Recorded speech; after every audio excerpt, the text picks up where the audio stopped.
affiliate Restoration 225. And we helped her connect with Redeemer Church, with my home church, to create a care community to surround Danielle and her family with support in their foster journey. In fact, I was chatting with her, and she said, hey, one of the people from that group came over yesterday and watched my son that I'm watching as a part of the my foster son, so I could clean the garage, right? What an awesome opportunity for that. And you're going to get to hear about how it is and why it is that they need support, and the many families that are a part of that system and need support in that. And Danielle will have the opportunity to be able to share that with you. She has two biological sons, one who is serving in the Air Force and another who is 14 years old. And Danielle's going to tell you about the other member in her family. So please welcome Danielle to the stage.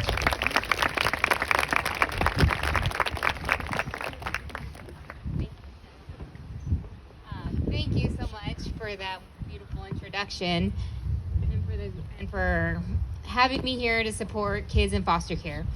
Our foster baby is 16 months now. His name is Tyree. He's a sweet little guy who is super cuddly, loves to cuddle blankets, me, everything. He has dark curly hair and has the most adorable smile. One of the cutest things he's learned to do lately is lift up his arms whenever we say, "Praise the Lord." Sometimes the phrase will come up in conversation and we'll just look over and he'll be, lifting his hands, praising the Lord. It's really cute. My husband and I have always wanted a foster because we were aware of the great need there was as Christians. We thought, who better to fill that need than the church? We prayed and examined our gifts in deciding what ministries we were best suited for. We knew we probably weren't suited maybe for missionary work, for example, because I'm bad at languages and I struggle in environments because of allergies. And my husband calls me a fragile flower because I wilt every time we travel anywhere. So I'm like, maybe an at-home ministry would be best. So even though it took us a while, we got our foster care license on March 16, 2021, last year, and we got our first placement. A 7-month-old boy is all we knew when we first got him, and he had several other siblings in other foster homes, and he was the youngest. In preparation earlier that day, we had done a ton of shopping with 2 Walmart carts loaded with baby stuff, from a car seat, diapers, bottles, you name it. Turns out babies need a lot of stuff. Then we waited.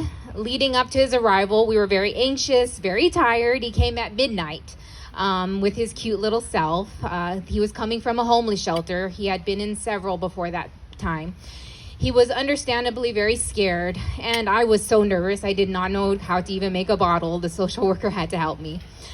Once settled in our home, however, our foster baby cried constantly for at least a week straight.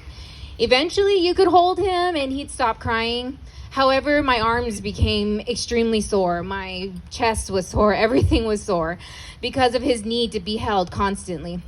I had a friend who came over at that time to bring a baby carrier for the front to help me hold him and make it a little easier. She was excited to meet him too. I opened the door and of course he was crying, and then her daughter started crying. And then I looked at her and I just started crying, and we were all crying at the same time. I realized this was a lot harder than I anticipated. All normal life had stopped. All cooking, social, even our business, which we run from home, stopped at that time. Took a hit, which we ran from home because of just the amount of attention the situation needed.